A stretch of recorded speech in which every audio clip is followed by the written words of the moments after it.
Hello, this is Eric Topol at Medscape, Medicine the Machine, with my co-host, Dr. Abraham Verghese. And today is a really special podcast that we get the chance to have a conversation with Peter Hotez. Peter is the Dean of the National School of Tropical Medicine at Baylor. He is perhaps one of the most accomplished academicians in infectious diseases and tropical medicine, and certainly he's been preparing for the pandemic, perhaps unknowingly, for decades. His background, BA at Yale, PhD at Rockefeller, MD at Cornell, and he has a new book, Preventing the Next Pandemic, and has all sorts of things that he can enlighten us about. So welcome, Peter. Well, thanks so much, Eric, and it's a thrill for me to be here. Both you and Dr. Verghese are two of my heroes, and so I feel very honored and blessed to have the chance to talk to you. Well, thanks, Peter. You know, I don't really think there's anyone that's had the panoramic view that you do regarding the pandemic and the antecedents of the pandemic with respect to the social, the science and anti-science, the actual molecular biology, vaccinology, vaccines. So you're the go-to source here. So we're really, this is a great opportunity. I'm going to turn it over to Abraham to get things rolling. Peter, what a pleasure to be speaking with you, and hats off to you also for being out there and speaking reason to people who are not always willing to listen. I'm curious, this latest book of yours, did you conceive of that during the pandemic, or was it something already in the works? Because it's incredibly timely and needed, and the fact that it's coming out at this moment. Well, actually, it actually was almost done before the pandemic, and I had to work with Johns Hopkins University Press to scramble and write in some information about COVID-19 because COVID-19 was obviously so dominant. So that was actually became a theme of the book, that when people talked about COVID-19 being this extraordinary event, I said, no, it was actually more of a culminating event of lots of unraveling in different aspects of global health. And I think the other piece to it is that the things that were causing the unraveling are generally things that none of us ever got trained to ever think about during our medical training or our scientific training, things like war and political collapse and climate change, and of course this aggressive anti-science movement and urbanization, and I think, and that's also a wake-up call to think about how we need to re-envision medical education to train people to think more broadly than the way we do it right now. In the book, you developed the concept of vaccine diplomacy, and you've also worked on a vaccine for COVID in India. Can you tell us about all that? Yeah, so the vaccine diplomacy piece is something that I've been really interested in for years, noticing how when the first polio vaccines were developed, they were done jointly between the Soviet Union and the United States at the height of the Cold War, two countries placing aside their ideologies to work together to prepare this incredible life-saving technology. And then we cooperated with the Soviets again for smallpox. And so I'd been writing and speaking about that. And in addition to being a working scientist, doing what working scientists do and keeping up with the grants and the papers, and finally got tapped by the Obama administration to actually try it out, which was really exciting, and did that with Muslim majority countries in the Middle East and North Africa. So that was very fulfilling. And then the other piece to that is we had been, I'm not really a virologist. I'm mostly interested in parasitic diseases, and devoted my whole life to developing vaccines for poverty-related neglected diseases that no one else would touch because they're only for the poorest of the poor across the world, and schistosomiasis vaccines and Chagas disease vaccines and leishmaniasis vaccines. And for similar reasons, we adopted a coronavirus vaccine program about 10 years ago with working with the New York Blood Center, because they couldn't find but they had some really interesting ideas and approaches, but they couldn't find anybody to actually shape it into a vaccine. So we adopted it and wrote funding to the NIH because nobody cared about coronavirus vaccines back then. And so we got really good at showing that the spike protein is the target of the virus, how to deliver the spike protein, how you induce virus neutralizing antibodies. And then when the COVID-19, and we actually manufactured a SARS-1 vaccine and came close to a MERS vaccine, so that when the COVID-19 sequence came along, we were able to turn that around pretty quickly, and now we're scaling up production of a COVID-19 vaccine in India and Hyderabad with Biological E, and they're producing 1 billion doses, and it's looking really good, and we'll talk more about that. And then I also have a daughter with autism and I wrote a book a few years back called Vaccines Did Not Cause Rachel's Autism, which made me public enemy #1 with the anti-vaccine lobby. So all those three things, vaccine diplomacy, COVID-19 vaccines, and fighting this horrible anti-vaccine movement, all positioned me really well in 2020 and 2021, because those were the three of the big themes for this year, unfortunately. But so it's been an opportunity for me to really speak about all three issues. I can't think of anyone with more of a personal stake in the vaccine issue, as you demonstrated in that beautiful book about Rachel and her autism. And I'm wondering if you can edify us on the anti-science, anti-vaccine movement. I think there's a perception that it's uninformed, but it can actually be pretty sophisticated at times. And I think the theory that if we just inform the public, people will make the right decision turns out to be not true. That the more informed they are, the more sophisticated the contrary arguments they develop. And I'd love to hear your thoughts on that. Yeah, it started as a small fringe group after the Wakefield paper in 1998 that claimed that the MMR vaccine causes autism. But then it took twists and turns and accelerated in three major areas. One, and there is still that theme of claiming vaccines cause autism even today. That's kind of the legacy fake assertion for the movement, but it's taken on three additional dimensions. One was starting in 2015. It was losing steam, in part because a number of us were debunking the claims that vaccines cause autism. We had provided, I think, a pretty impressive scientific body of evidence showing there's no link and giving an alternative to what autism is, and through whole exome sequencing and how it begins in early fetal brain development. So the movement needed to re-energize, and the way they re-energized was they took a political spin. They connected themselves with the Republican Tea Party starting around 2015. And that was in response in Southern California, where Eric is, but actually a little further away in Orange County, when the California legislature closed vaccine exemptions. That was a rallying cry around this concept of health freedom, medical freedom, and it really accelerated across Texas and Oklahoma and took on a political badge. So actually, far right-wing Republican political action committees started to form, and we started got money and organization from the Republican Tea Party, and then of course it took on an added dimension in 2020 when it not only became a protest against vaccines and health freedom, medical freedom, but masks and social distancing. And that's why you saw the big wave of COVID-19 in the southern states in the summer and up in the upper Midwest. It was for a while, it was mostly a red state disease because of that health freedom, medical freedom component. And then it actually exported to Western European capitals linked with QAnon, as reported by the New York Times and BBC. So it took on this very dark turn very quickly, and now you're seeing this play out nightly on Fox News. For whatever reason, the leaders at Fox News have decided that they're going to go on full anti-vaccine, and you're seeing these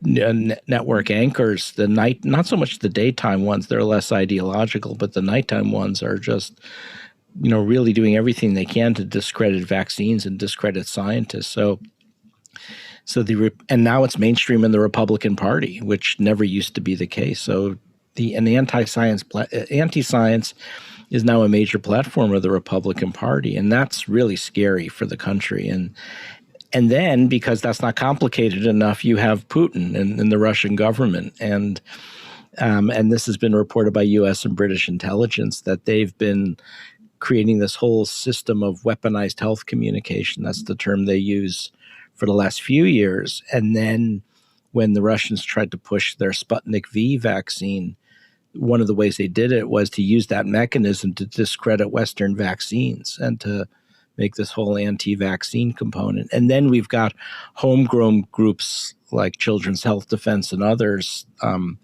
the anti-vax, really promoting anti-vaccine attitudes. So you've got this triple-headed monster of Russia and far right-wing extremism that's now mainstream in the Republican Party and dedicated anti-vaccine groups, and they've got money and clout and a lot of power, and that's what we're seeing play out right now. And in the past, and this is one of the arguments I've had with the international global health community, is they've always said, Peter, it's sort of walled off to North America, maybe some parts of Europe. It's now a full-on globalized anti-science, I don't know what the word you want to use, empire or confederacy. And I think we have to do something about it, because for years and years, I've been saying this is going to be a big issue. And all I ever got was, Peter, you know what? We're not going to call attention to this because we'll just give it oxygen. You shouldn't, they would contact, leaders of the federal government would contact me and say, Peter, you shouldn't write that because you're going to give it oxygen. You're going to give it more attention than it deserves. And my counter argument is always, really? People don't have compact computers and dial up and ask Jeeves anymore. There's the world has expanded, and now here we are. Well, you were prescient on that. You had an amazing essay in PLOS Biology recently, Antiscience Kills: From Soviet Embrace of Pseudoscience to Accelerated Attacks on U.S. Biomedicine, for those who want to get deeper into this, because you really lay it out there. The question, I guess, pertaining to exiting the pandemic, which I think there's a unanimity of interest in that. Do you think that this anti-science and as you say, the politicalization is going to prevent or just delay our emergence out of this mess that we're in?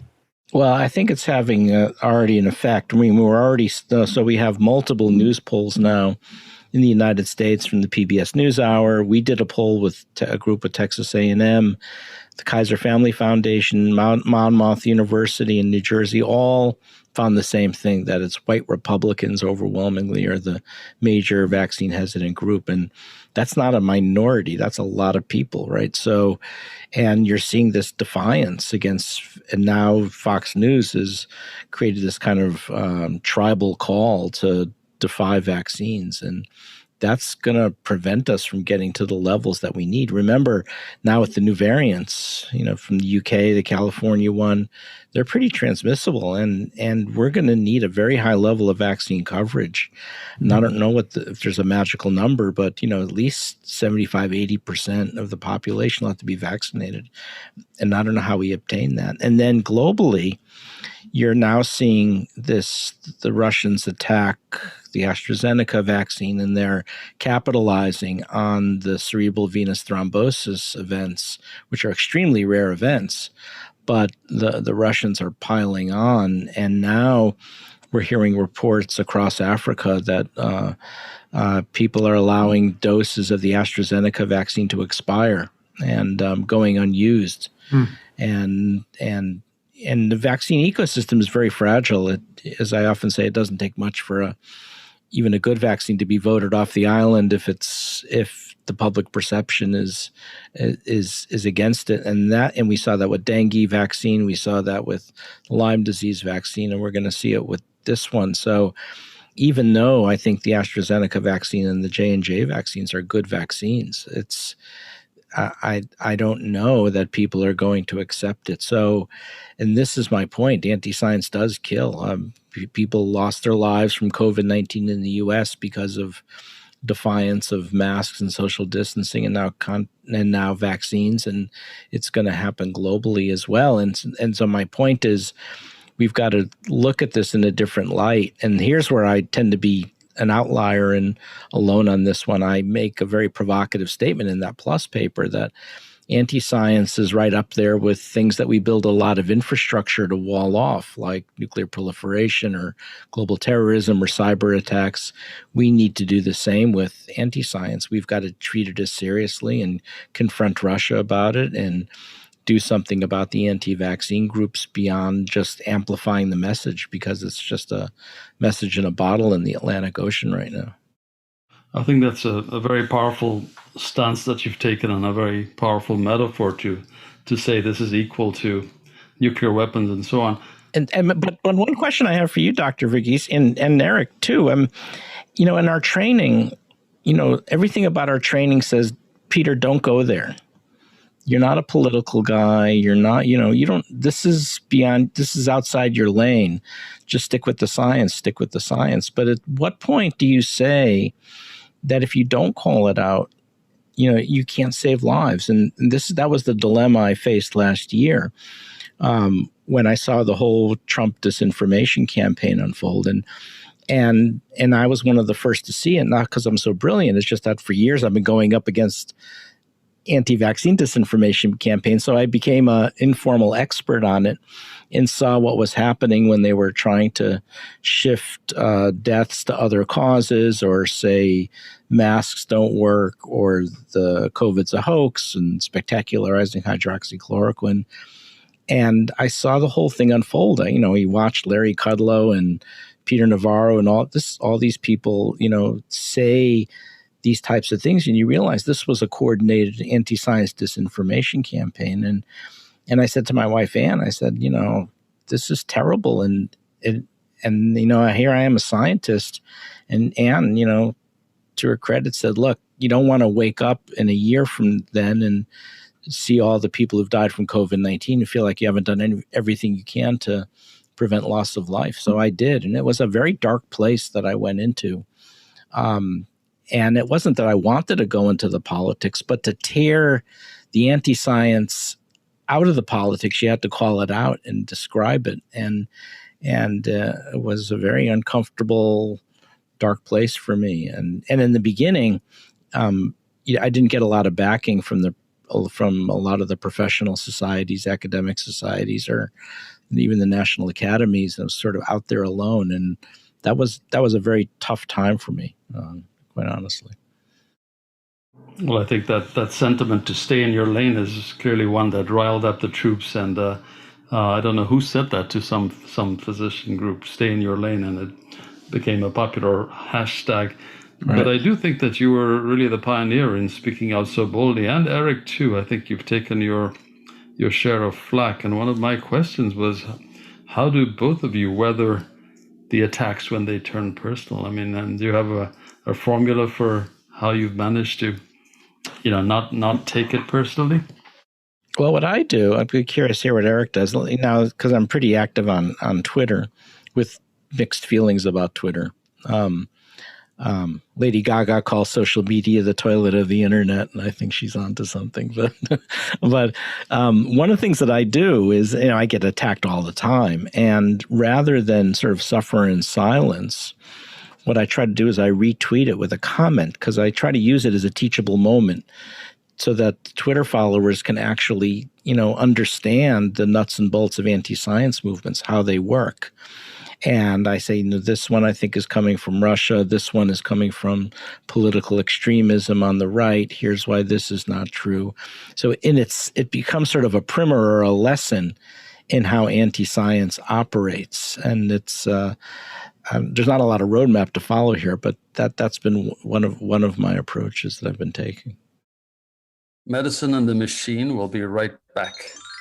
Welcome to Medscape's latest podcast series, Medicine and the Machine, featuring Medscape's editor-in-chief, Dr. Eric Topol, and master storyteller and clinician, Dr. Abraham Verghese. Remember, you can find the latest in medical news, expert perspectives, clinical tools, continuing medical education, and more at medscape.com. What's impressive, Peter, is that you not only are willing to stand up, and especially, in many ways as a solo force, but you've also not just been on the TV networks that are supportive of science, like the MSNBC or CNN, but you also go right to the danger zone. Fox News, you've alluded to it, and you take the wrath of the Laura Ingrams and the Tucker Carlsons, and you by putting yourself out there, that are, of course, these people that are the extremists, they know, they see you, they go after you, so you become even more of a target. And your way of coming back to it, as you say, where you leave up the comment that the attack and you respond to it is pretty clever. But it takes a lot out of you. I wonder, would you still continue to go on a Fox News program after the kind of stuff that has been pulled? Well, I publicly said I would, so I guess I have to now. So, and again, not to go to war. I mean, I don't want to go to war with Tucker Carlson or Laura Ingraham. I mean, that's not going to be a win, right? The idea is, unless we can fully vaccinate the American people, we're not going to make a dent in this epidemic and pandemic. So to try to enlist their help and see if we can get them to reverse their position and support vaccines. If you don't try, it's not going to happen.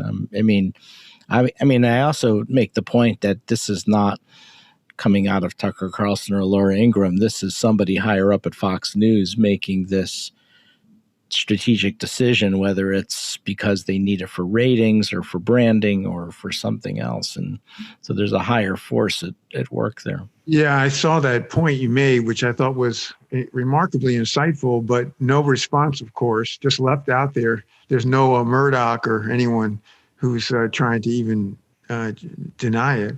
It's really amazing. Well, I'm pretty small potatoes for the Murdochs. But, I don't know. You got a pretty big voice out there, and the voice of reason and wisdom that is not easily simulated. We had the chance to kind of work together in a unique way.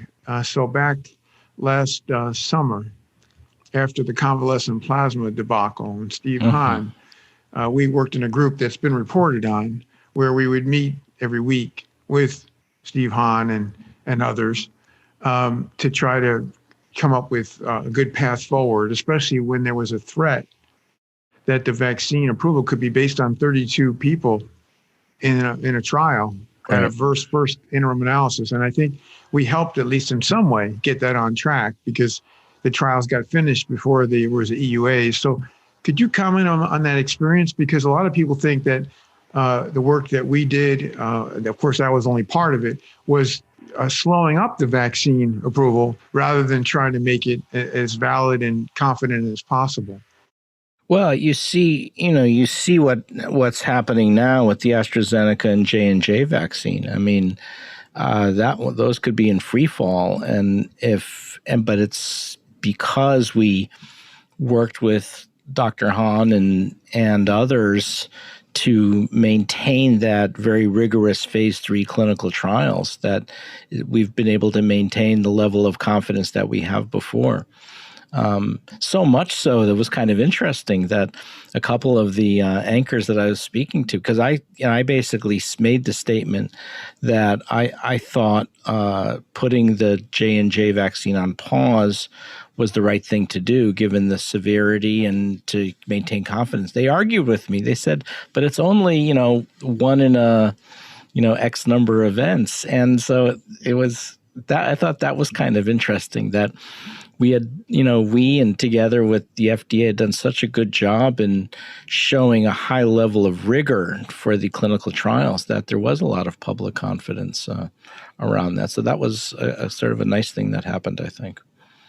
The pause seems to have gone on quite long. What exactly do you think is needed for the vaccine to unpause, or for some sort of declaration to come out? I think the best outcome would be one. I think it's clear that there's going to be an association. I think the best outcome is if the FDA and CDC can identify a specific population at risk for this, and the better they can surgically fine tune it the better off. So, for instance, the best outcome would be if they said, look, this is happening overwhelmingly in pregnant women on birth control, or premenopausal women on birth control. I'm sorry, pregnant women on birth control. Premenopausal women on birth control, or premenopausal women who just delivered, just had a baby. I think that would be a win, because that's a very defined population. We could vaccinate our way around it, and then continue to move forward.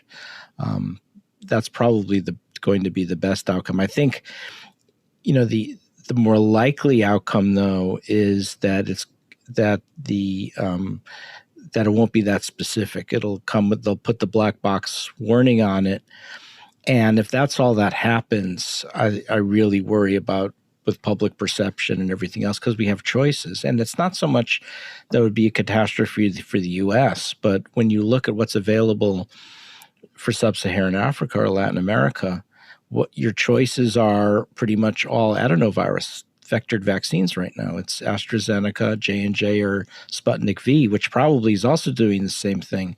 It's just that the Russians are so aggressively pushing it on low and middle income countries with no pharmacovigilance systems. We have no idea what's going on with that. So what I worry is that confidence in the whole COVID-19 vaccination program in low and middle income countries could evaporate, and that could be the fallout from what J&J is doing. As you point out, the South Africa, the variant identified there, B1351, responded really well to J&J vaccine with high efficacy. And so the idea that, that's now put on hold in South Africa, it's really unfortunate. And hopefully this is going to be a short-term thing. Yeah, we're trying to come in with our recombinant protein vaccine, which is looking really good. This is with Biological E in India. It's high neutralizing antibody titers in human volunteers, great in non-human primates, and it's about as an old school vaccine, same technology as the hepatitis B vaccine that's been around for decades, and it's a recombinant protein, high producing yeast strain. There's no upper bound to what you can make biologically. In Hyderabad's making 1.3 billion doses. We could easily make 4 or 5 billion if somebody has an interest in it.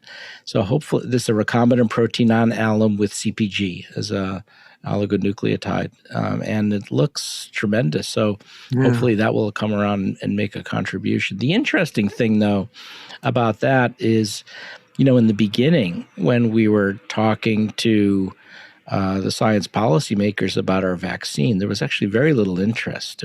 Everybody was so focused on the innovation that's all they wanted to hear about. They wanted to know about, mRNA vaccines and adenovirus vectored vaccines, and nobody really cared about a boring recombinant protein in PICUA. And I think that was a big mistake. I mean, I'm an MD PhD. I love innovation as much as the next person, but I think they went too far in that extreme, to the point where, and in the beginning, I mean, I have to tell you, a year ago at this time, I was very depressed, because not only was I throwing darts at the Trump White House and their disinformation campaign and getting beat up, I was raising money for our recombinant protein vaccine, and we were only getting a little bit of support from NIH. I was going to private sources, and that was hard. So I had to spend the first few months of the pandemic raising money, and we did. We raised about $4 or $5 million to do the technology transfer to Biological E, and now CEPI is coming through and the others. But that was a tough time, and hopefully now, and if it looks as good as it's looking so far, we can get a much larger investment to move this forward for the world. As you just said, the federal government now looks very, very different than it did earlier in the epidemic. But nevertheless, are there things that you think the federal government should be doing that they're not doing? You mentioned that they should take anti-science much more seriously, weaponize it, so to speak, or treat it as something weaponized. But what else could they be doing? I think there's 3 or 4 things. One, in terms of the anti-science, I think they have to become more confrontational, because, and that means being confrontational with Russia to get them to stop taking down some of the anti-vaccine content. And again, that's not a thing people like to do. But if you need to save lives, I think it's going to be important. It's not just the United States. I think the UN agencies need to do this as well. I think the other piece is, recognize that when we are trying to build vaccines, innovation is important, but we also need to pay attention to low-cost, unfussy, durable technologies that you could scale for the world. And there wasn't that recognition. I think the third is doing a better job building capacity for developing vaccines. The model of relying on the multinational pharmaceutical companies and then something trickles down to Africa or Latin America did not work in this instance. And so right now, no vaccines are made in the continent of Africa. Very little is made in Latin America, not a lot in the Middle East, almost nothing in the Middle East. And we need to, that's a long-term project. And I think it's doable and really important because there's also vaccines for a lot of diseases that aren't being made because they're of regional importance. I mean, right? No one's going to, 90% of the schistosomiasis cases are in Africa. No one's going to make that.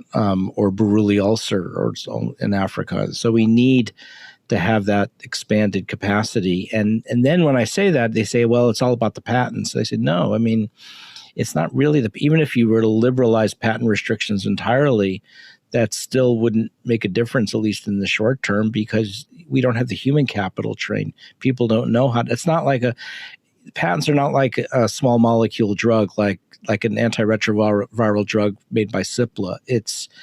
There's an art to developing vaccines and years of experience you need, not only how to scale up production, but in quality control and quality assurance. And we need to build that capacity as well. With all the experience you've had with these different diseases, and then to watch going from a sequence of SARS-CoV-2 in January to the completion of large trials, 10 months later, and EUAs granted, and now almost 900 million vaccine doses given around the world. How do you frame the COVID response with respect to vaccination, even though obviously it's got a big gap for planetary needs versus all the others that preceded it? Well, a few things. When we say all over the world, I mean, the overwhelming number of those doses have been given in North America and Europe, and maybe, some in some better off Asian countries. We've not seen a lot of, the ratio of vaccinations in North America compared to Africa is 40-1. And it would be even higher if we exclude Morocco, because Morocco is, for whatever reason, is overachieving in terms of vaccine access. But if you just look at sub-Saharan Africa, it's probably 100-1. And I don't see that ending anytime soon. So it's clear that the U.S. looked after itself, Israel looked after itself, England looked after itself, a few Western European countries looked after themselves. And it's not, it's not that not that efforts weren't attempted, right? I mean, the COVAX sharing facility is a good mechanism, and it's very sound and well thought out and ethical. The problem is the vaccines aren't there, because you're not going to do this with an mRNA vaccine. The technology is too new.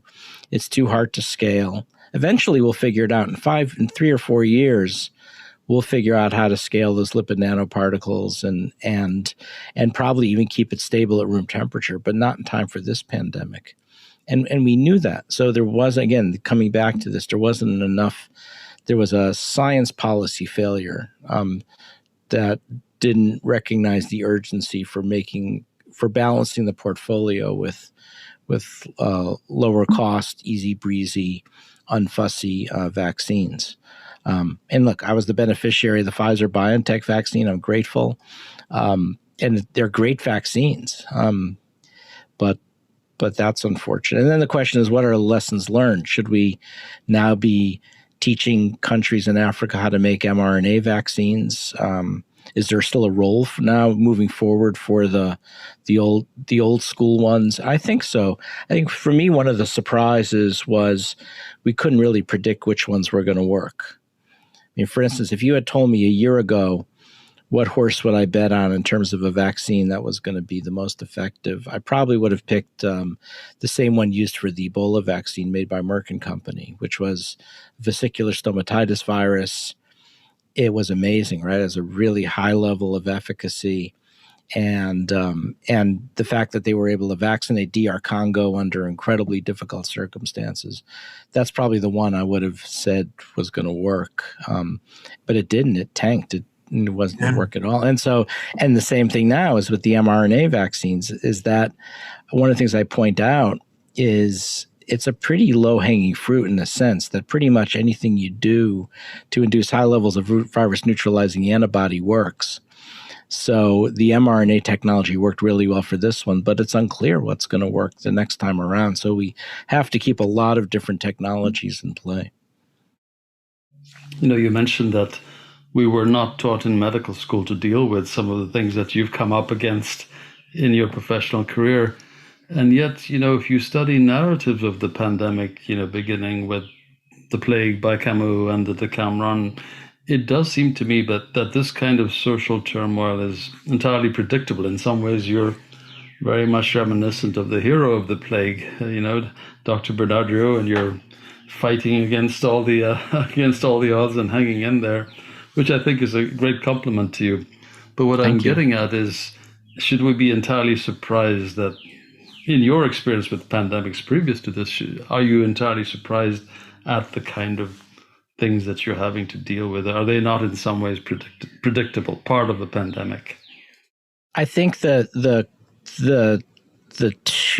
couple of things that I didn't predict are the anti-science aggression to actually interfere with it. Maybe I should have, but certainly what Trump did with launching this anti-disease, anti-science disinformation campaign, but the fact that so many other political leaders adopted it as well, like Bolsonaro in Brazil or Duterte in the Philippines, or what we're seeing now in Tanzania, or Daniel Ortega in Nicaragua, and a few others. That one I didn't anticipate, that a leader of a country would throw his own population under the bus which turned out to be for political gain, which in Trump's case turned out not to be political gain at all. Maybe was his undoing. And then the behavior of Russia, that so transactional that it would launch a disinformation campaign to discredit vaccines and to use the opportunity to destabilize democracies in the middle of a pandemic. That I think was a level that I didn't think global leaders could descend to, but there you are. As we're talking, Peter, I think of you really as the pan man. That is, you have a panoramic view of this. I don't know, there is another person I've met that is, the biology, the political framework, the science, all this. But that brings me to perhaps where we're headed. Many have thought that we could develop a pan-coronavirus vaccine. And with the success of the spike protein being such an incredible target, as you've reviewed, perhaps better than even anyone would have anticipated, and the fact that we're seeing in rare people mounting these, pluripotent antibodies against multiple targets of the virus, and also the way we can go after it with synthetic structural biology. Do you think that we should be putting resources towards a pan-coronavirus so that we are not going to face this again? Well, actually, about a year or maybe 2 years before the pandemic, we had put in a grant to the NIH to make a universal coronavirus vaccine. And it got triaged unreviewed because they said it wasn't innovative. and they were right. It wasn't very innovative, but I think we could have gone pretty far with it.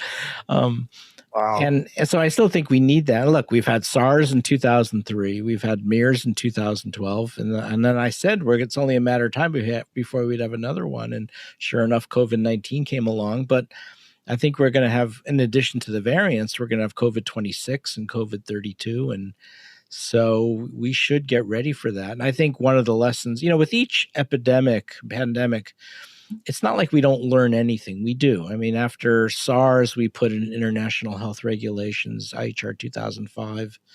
After H1N1, we put in the global health security agenda. After 2014, after Ebola in 2014, we put together CEPI. So it's, and after Zika. So it's not like we don't learn things. I think for this one, it's going to be really important to get ready to put in some infrastructure now for coronaviruses, just like we do for flu, right? There's a pretty elaborate dance now that we use for influenza, for monitoring the emergence of new strains, whether it's seasonal flu or pandemic flus or avian or porcine flus, and then quickly turning around manufacturing. And I think we're going to probably have to put a similar type of infrastructure in place for coronaviruses, and that'll be one of the lessons learned as well, that we need to do that wide-scale surveillance and also work with disease ecologists to better understand how these emerge from bats and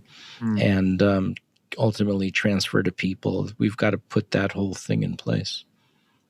Peter, I'm just in awe of how much you managed to get done at so many different levels on so many different fronts. And, I think when you're all done with this pandemic, you need to write a how to manage your time book, because you're clearly doing it better than most of us. I just don't know if you sleep at all.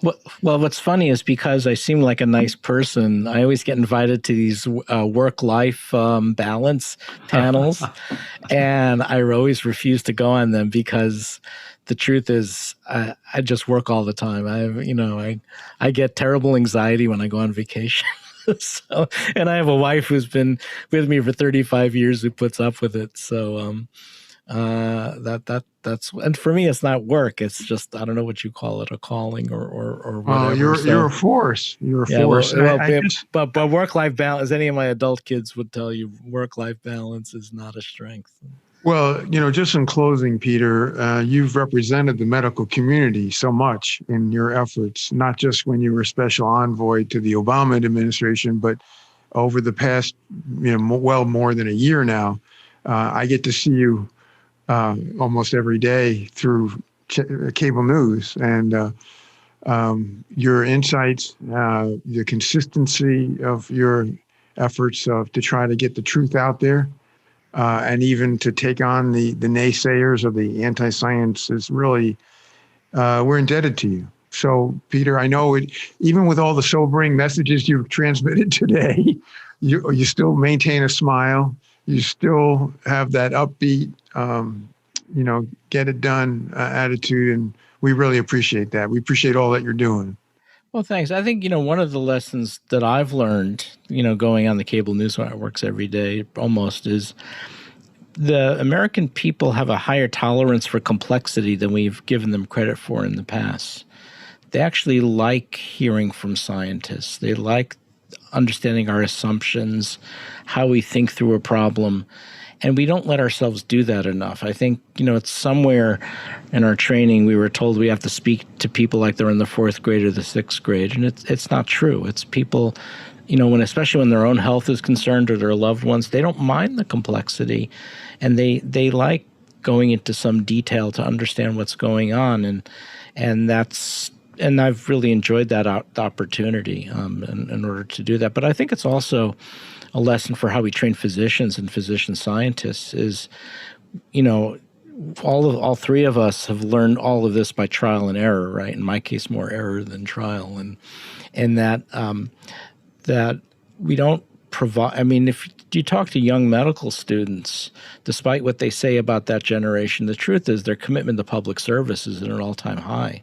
They want to do this. We just don't give them the tools and the support to do public engagement in health and science communication. And I think if, for reinventing medical education or residency education, I think another message is let's build that into it. I think it'll go over really well with this generation.